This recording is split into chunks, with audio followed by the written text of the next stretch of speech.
महीने 5,000 रुपए इन्वेस्टमेंट और जेब में 6 करोड़ रुपए। वाह! अगर मैं आपसे कहूं कि अब आप भी करोड़ों के मालिक बन सकते हैं तो आप नहीं मानेंगे ना, लेकिन ये सच है। और आज इस वीडियो में मैं आपको प्रैक्टिकली दिखाऊंगी कि कैसे आप हर महीने अगर 5,000 रुपए इन्वेस्ट कर सकते हैं तो आप करीब 6 करोड़ का रिटर्न पा सकते हैं, उतना प्रॉफिट आप कमा सकते हैं। हेलो दोस्तों, मेरा नाम है नमिता पांडे और आप सभी का फिर से स्वागत है इस नए वीडियो में। और आगे बढ़ने से पहले अभी तक इस चैनल को सब्सक्राइब नहीं किया है तो तुरंत इस चैनल को सब्सक्राइब करें।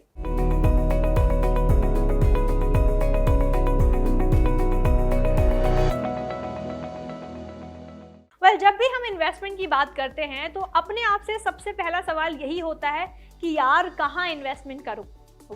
आंसर बहुत सिंपल है, इन्वेस्ट इन म्यूचुअल फंड्स। अगर आपको म्यूचुअल फंड्स क्या होता है ये नहीं पता है तो पहले भी मैंने बहुत सारे वीडियोस बनाए हैं, लेकिन आपके लिए मैं वापस रिपीट कर देती हूँ। और अब मैं आपको एक सिंपल एग्जांपल से ये समझाती हूँ कि म्यूचुअल फंड्स क्या होता है। चलो मान लेते हैं कि आपको पॉइंट ए से पॉइंट बी में ट्रैवल करना है। मान लेते हैं आपको दिल्ली से नोएडा जाना है और आपके पास यहाँ पे बहुत सारे मोड्स हैं ऑफ ट्रैवलिंग। या तो आप एक कार हायर कर लेंगे, या तो आप बस से चले जाएंगे, या तो आप ट्रेन से चले जाएंगे, या फिर आप फ्लाइट ले लेंगे। बहुत सारे ऐसे तरीके हैं जिससे आप पॉइंट ए से पॉइंट बी पर पहुंच सकते हैं, है कि नहीं। लेकिन यहाँ पर नोट करने वाली बात यह है कि यहाँ पर आप खुद डायरेक्टली नहीं जा रहे हैं, यहाँ पर आप किसी और का सहारा ले रहे हैं। तो इसी तरह जो ये कार्स हैं, फ्लाइट है, ट्रेन है या फिर बस है, ये जो व्हीकल है इसे ही हम कहते हैं म्यूचुअल फंड्स। क्योंकि म्यूचुअल फंड्स एक इन्वेस्टमेंट नहीं है, mutual funds is a investment vehicle, मतलब एक तरीके का फाइनेंशियल व्हीकल है जिसके जरिए आप इन्वेस्टमेंट कर रहे हैं। तो यहाँ पे जितने भी मैंने मोड्स बोले, कार हो गया, आपका बस हो गया, ट्रेन हो गया और ये फ्लाइट हो गया, ये ही है म्यूचुअल फंड्स। और इसके अंदर बैठा जो ड्राइवर है ये है आपका फंड मैनेजर। नहीं समझ आए? वापस आपको बता देती हूँ कि जब आप पॉइंट ए से पॉइंट बी पर पहुंचना चाहते हैं, पॉइंट ए आपका अभी करंट सिचुएशन है और पॉइंट बी आपका है फाइनेंशियल गोल जो आपको अपने लाइफ में अचीव करना है। अब वहां जाने तक, वहां पहुंचने तक आपके पास बहुत सारे जरिए हैं।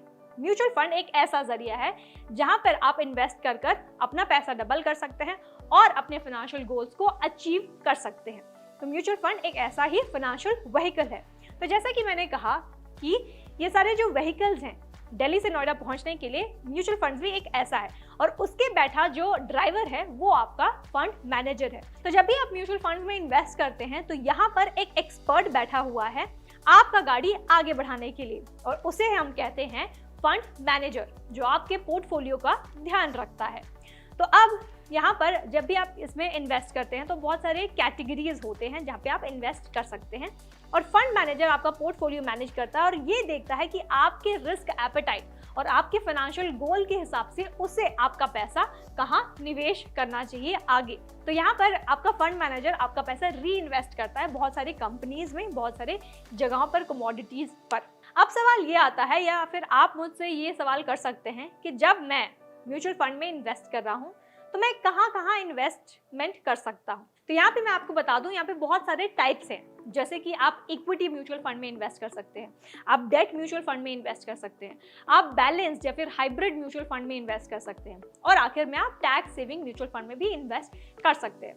अब ब्रीफली समझ लेते हैं कि ये चारों टाइप्स क्या होते हैं। तो सबसे पहले मैंने आपको बताया कि इक्विटी म्यूचुअल फंड में आप निवेश कर सकते हैं। अब ये इक्विटी म्यूचुअल फंड हम जब बोल रहे हैं तो ये एक तरीके का स्टॉक इन्वेस्टमेंट है।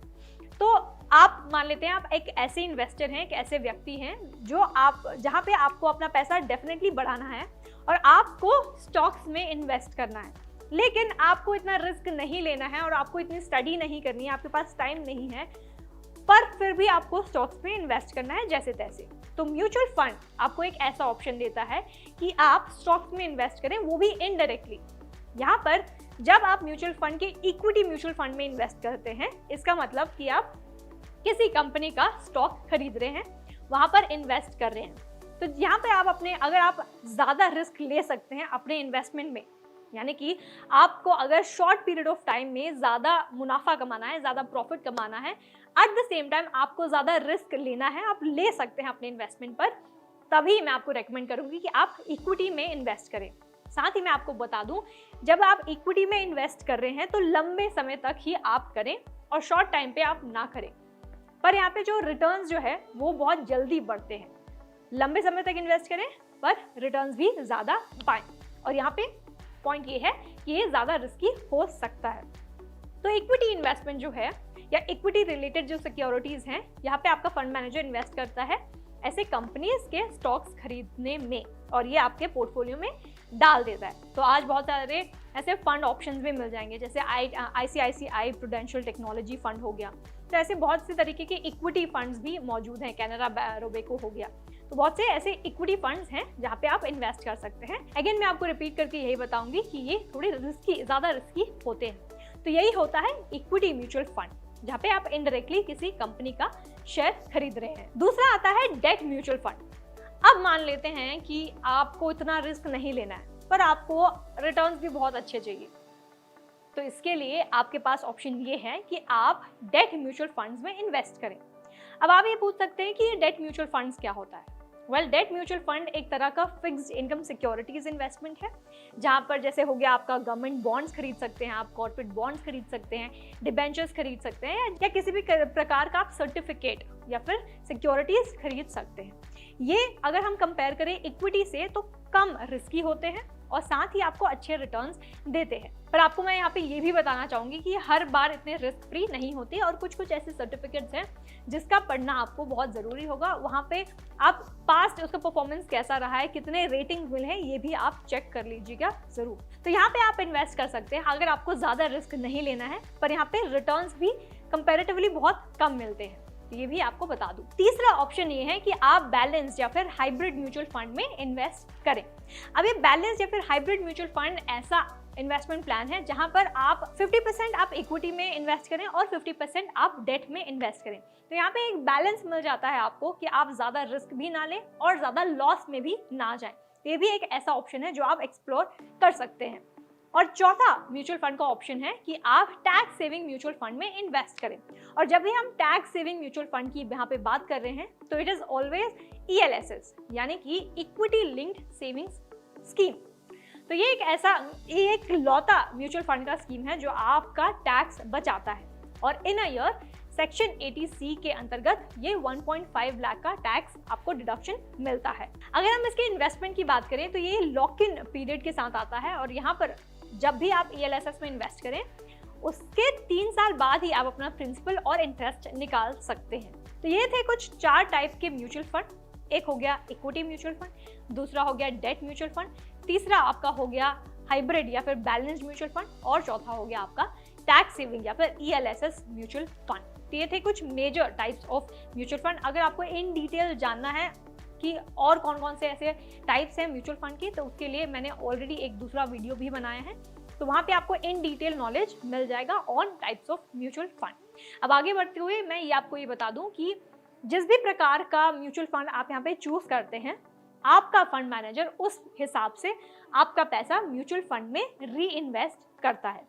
तो यहाँ पे अगर हम ये वीडियो जहाँ मैं बना रही हूँ और जहाँ मैं आपको बोल रही हूँ कि आप 5,000 रुपये इन्वेस्टमेंट से 6 करोड़ बना सकते हैं, ये पॉसिबल है only when you are investing in equity mutual fund, क्योंकि इक्विटी म्यूचुअल फंड एक ऐसा ऑप्शन है जहाँ जो आपको हाईएस्ट रिटर्न भी दे सकता है, but that comes with highest risk as well.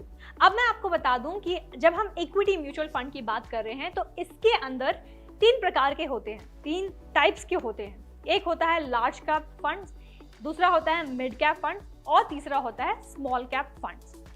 अब ये लार्ज, मिड और स्मॉल कैप फंड्स क्या होते हैं? वेल, अगर हम लार्ज कैप फंड्स की स्पेसिफिकली बात करें, फॉर दैट मैटर किसी भी फंड की बात कर रहे हैं, कैप फंड की बात कर रहे हैं, तो लार्ज कैप फंड ऐसे कंपनीज हैं, टॉप ऐसे 100 कंपनीज हैं जिसका मार्केट कैपिटलाइजेशन जो है वो है 20,000 करोड़ का या फिर उससे ज़्यादा।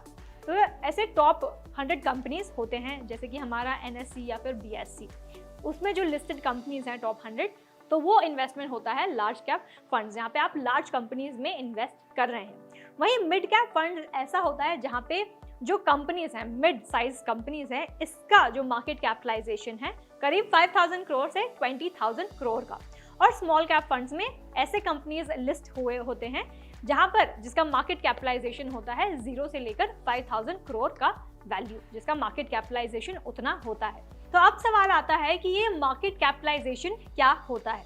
तो यहाँ पे मैं आपको बता दूं, मार्केट कैपिटलाइजेशन बेसिकली यही होता है जहां पर एक कंपनी है, उसका आज तक जितना भी शेयर्स है वो इनटू आज जो भी प्राइस है एक शेयर का, उसे मल्टीप्लाई हो जाता है। तो यहाँ पे एग्जांपल ले लेते हैं, लेट्स से कंपनी एक्स है जिसका आज तक का शेयर है 10,000 इंटू आज एक शेयर का प्राइस है 100 रुपए। तो ये अगर हम इंटू करें तो आ जाएगा आपका आंसर 10 लाख का। तो ये जो कंपनी है, कंपनी एक्स, इसका आज का मार्केट कैपिटलाइजेशन है 10 लाख का। तो ऐसे ही यही फॉर्मूला है जहां से हम कैलकुलेट कर सकते हैं कि एक कंपनी का आज मार्केट कैपिटलाइजेशन कितना है। तो इसे ही हम डिवाइड कर लेते हैं into large cap, mid cap और स्मॉल कैप।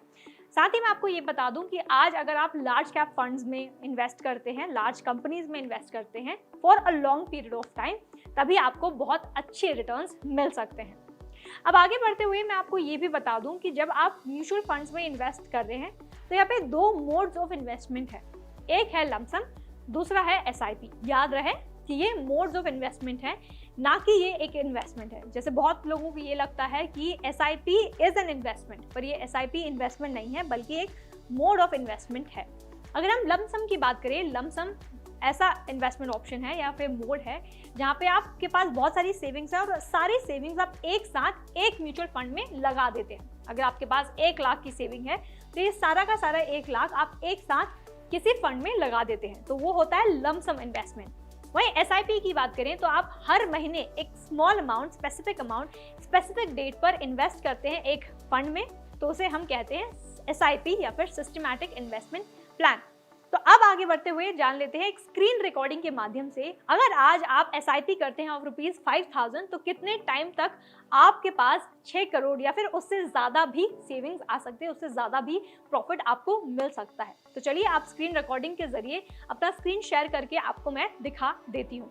अब जैसे ही आप SIP कैलकुलेटर टाइप करेंगे तो बहुत सारे ऐसे साइट्स आ जाएंगे जो आप इस्तेमाल कर सकते हैं। तो फिलहाल के लिए मैं थर्ड वाले साइट पे जाऊंगी जिसका नाम है etmoney.com। तो यहाँ पे जैसे ही मैंने etmoney का ये पेज खोला SIP कैलकुलेटर, तो आप देख सकते हैं स्टार्टिंग में ही यहाँ पे लिखा है I want to invest monthly ₹5,000, यानी कि मिनिमम आज अगर आप ₹5,000 जमा करेंगे तभी आपका corpus over a period of time बढ़ सकता है।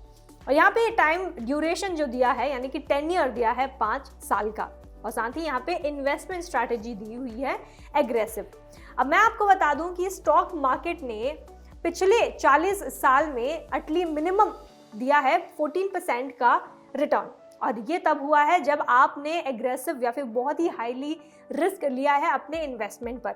तो अब हम इस वीडियो में 14 नहीं लेंगे या फिर 15% नहीं लेंगे, उतना ज़्यादा नहीं लेकर मिनिमम अगर हम कैलकुलेट करें तब देखते हैं आपका कितना कॉर्पस बन सकता है। मिनिमम रिटर्न हम लेने वाले हैं 12% का ही। तो यहाँ पे मैं आपको बता दूं, जब आप अपने इन्वेस्टमेंट में थोड़ा रिस्क लेते हैं तभी आपका इन्वेस्टमेंट आगे बढ़ सकता है। तो यहाँ पे आप देख सकते हैं बहुत ही एग्रेसिव इन्वेस्टमेंट स्ट्रैटेजी ली गई है। वहीं आपके पास दूसरे ऑप्शंस भी हैं, जैसे कि कंजर्वेटिव है। कंजर्वेटिव यानी कि आपको किसी भी तरह का रिस्क नहीं लेना है अपने इन्वेस्टमेंट पर। अगला है बैलेंस्ड, यानी कि आप 50-50 रिस्क ले सकते हैं। और लास्ट है कस्टम, तो ये आप कस्टम भी कर सकते हैं as per your risk appetite. तो अभी फिलहाल के लिए हम एग्रेसिव ही रखते हैं। अब वापस आते हैं स्टार्टिंग में। तो यहाँ पे मैंने लोन अमाउंट जो है 5,000 रुपये ही रखा है, क्योंकि इस वीडियो के शुरुआत में मैंने कहा था मिनिमम अगर आप 5,000 हर महीने कंट्रीब्यूट करते हैं तब जाके आप 6 करोड़ का कॉर्पस बना सकते हैं। वहीं अगर हम 10 ईयर की बात करें, अब यहाँ पे मैं आपको बता दूं कि आज अगर आप म्यूचुअल फंड्स या फिर स्टॉक में इन्वेस्ट करते हैं, स्टॉक मार्केट में इन्वेस्ट करते हैं, जब आप इन दोनों ही इन्वेस्टमेंट एवेन्यू में लॉन्ग टर्म के लिए इन्वेस्ट करते हैं तभी आपका पैसा तेजी गति से बढ़ेगा, नहीं तो इतना ज़्यादा आप कॉर्पस जमा नहीं कर पाएंगे। तो अभी फिलहाल के लिए रख लेते हैं 40 ईयर्स का 10 ईयर। तो यहाँ पे आप देख सकते हैं अगर आप 5,000 रुपये हर महीने कंट्रीब्यूट करते हैं, वो भी 40 साल के लिए, और आप एग्रेसिव इन्वेस्टमेंट करते हैं, यानी कि आप ऐसे आज लार्ज कैप फंड्स में इन्वेस्ट करते हैं, इक्विटी फंड्स में इन्वेस्ट करते हैं, तब यहाँ पे आप स्क्रॉल डाउन करके देखिए कि कितना आपने इन्वेस्ट किया है और कितना आपका कॉर्पस बना हुआ है। तो यहाँ पे देखिए टोटल इन्वेस्टेड अमाउंट है सिर्फ 24 लाख रुपीस का, और गेन्स कितने मिले हैं आपको 5.7 करोड़, यानी कि देख लीजिए आप मैच्योरिटी वैल्यू आपको करीब करीब 6 करोड़ रुपीस का मिल रहा है। तो जब आप सिर्फ और सिर्फ 5,000 रुपए हर महीने कंट्रीब्यूट करते हैं फॉर द नेक्स्ट 40 ईयर्स, आप आराम से 6 करोड़ का कॉर्पस बना सकते हैं। और ये हमने पकड़ा है वो भी सिर्फ 12% के रिटर्न में। यहाँ पे आप देख सकते हैं ऊपर एग्रेसिव के नीचे this might give you 12% return. तो ये अगर आप एग्रेसिव में चाहते हैं तभी आपको मिनिमम 12% रिटर्न मिल सकता है। वहीं अगर आप अपने स्ट्रैटेजी को चेंज करते हैं, कंजर्वेटिव या कुछ और करते हैं, तो देखिए कंजर्वेटिव में सिर्फ 6% का ही इंटरेस्ट मिलेगा 40 साल के बाद, और आपको यहाँ पे इन्वेस्ट करना पड़ेगा 24 लाख, गेन्स है 76 लाख, तो मैच्योरिटी वैल्यू आपको मिलेगा 1 करोड़ रुपए। तो ये है अंतर। अगर आप एग्रेसिव में जाते हैं, यानी कि अगर आप ज़्यादा रिस्क लेते हैं तो आपके पास ज़्यादा पैसे भी आते हैं। वहीं अगर आप इतना रिस्क नहीं लेना चाहते हैं और आप खुश हैं 1 करोड़ में, तो वो भी बहुत ही अच्छा ऑप्शन है। लेकिन आज अगर आप इन्वेस्ट करते हैं और आज अगर आप अपने फ्यूचर के लिए प्लान करते हैं, तभी जाकर आप अच्छा बड़ा कॉर्पस तैयार कर सकते हैं। वही मान लेते हैं कि आपकी सेविंग्स थोड़ी ज़्यादा है, मान लेते हैं कि आप 5 नहीं 10,000 रुपये कंट्रीब्यूट करना चाहते हैं, तब देखिए ये जो मैच्योरिटी वैल्यू है यहाँ पे कैसे ये 6 से करीब 12 करोड़ चला गया, यानी कि डबल। जैसे आप डबल इन्वेस्टमेंट करते हैं वैसे ही आपका मैच्योरिटी वैल्यू भी डबल हो जाता है। और यहाँ पे आप देख सकते हैं इन्वेस्टेड अमाउंट है सिर्फ 48 लाख रुपीस का, गेन्स कितना मिल रहा है आपको 11.4 करोड़ का, और टोटल कितना मिलेगा आपको 11.88 करोड़ का। तो इसे ही हम कहते हैं पावर ऑफ कंपाउंडिंग। अब आप सोच रहे होंगे कि चलो यार मुझे 40 साल तक इन्वेस्ट करना ही नहीं है, मान लेते हैं आपको सिर्फ लेट्स से 30 इयर्स के लिए इन्वेस्ट करना है। तो आप देख लीजिए कि अगर आप 10,000 रुपये हर महीने देते हैं 30 साल के लिए एग्रेसिव में, तो आपका इन्वेस्टेड अमाउंट है 36 लाख, गेन्स है 3 करोड़, मैच्योरिटी है 3.53 करोड़। तो इसे ही हम कहते हैं पावर ऑफ कंपाउंडिंग, जहां पर आप लंबे समय तक इन्वेस्ट करना चाहते हैं, वो भी ज़्यादा अमाउंट।